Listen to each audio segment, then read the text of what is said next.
João Calvino escreveu muito sobre oração, ao contrário do que as pessoas acham que ele escreveu mais sobre predestinação. O assunto que ele mais tratou foi sobre oração. Calvino falava muito sobre isso, escreveu muito sobre esse assunto. Nas suas Institutas, que é conhecido tratado teológico, mas ele falou sobre a oração.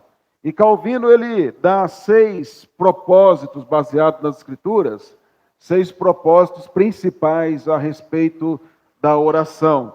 Ele diz que a oração é buscar refúgio em Deus em cada necessidade. Quando nós oramos, nós estamos buscando no Senhor refúgio diante de uma situação, de uma dificuldade que nós estamos, e nós reconhecemos que tudo vem, o sustento e a provisão e o cuidado vem dele. Ele diz também que outro propósito é colocar todas as nossas petições diante de Deus. Aliás, o texto cantado pelo Conjunto Novo Ser, Paulo vai dizer mais à frente sobre isso, que as nossas orações e súplicas devem ser conhecidas diante do Senhor com ações de graças. Então, a nossa oração deve ser com esse propósito de colocar perante o Senhor as nossas necessidades, as nossas petições.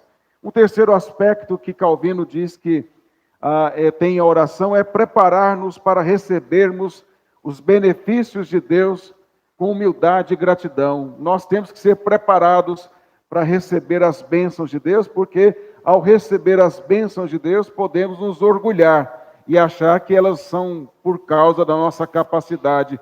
Até para isso nós precisamos orar. Senhor, me dá humildade para receber estas bênçãos que eu tenho pedido. Um quarto aspecto que ele fala, que faz parte do propósito da oração, é meditar sobre a bondade de Deus. Pensar o quão Deus é bondoso para conosco. Os salmistas falavam muito sobre isso, que a sua misericórdia dura para sempre. É por causa da sua misericórdia, da sua bondade.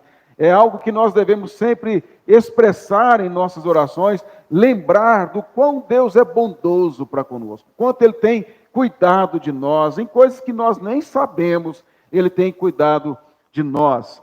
Outro aspecto que ele fala, é o quinto, ele fala de que a oração é para convencer o nosso espírito a ter prazer nas respostas que Deus dá às nossas orações. Nós não temos prazer natural quando recebemos as respostas às orações que fazemos. Então precisamos orar também pedindo a Deus que nos dê prazer nas respostas que Ele nos dá, principalmente quando elas não são aquelas que nós desejamos, aquelas que nós não gostaríamos que fosse, mas Deus quer nos dar aquela resposta, porque aquela resposta é a melhor para nós. Então eu preciso orar, pedir a Deus que me dê prazer, deleite nas respostas, seja quais forem estas respostas que Deus der. E por último, Calvino fala que a oração tem o propósito de confirmar a providência de Deus, ou seja, de você se conformar ao governo de Deus, ao cuidado de Deus, e entender que Ele é um Deus de providência, e nós precisamos orar desta maneira. Esses são alguns aspectos, é lógico que existem outros aspectos que a Bíblia nos fala de oração, mas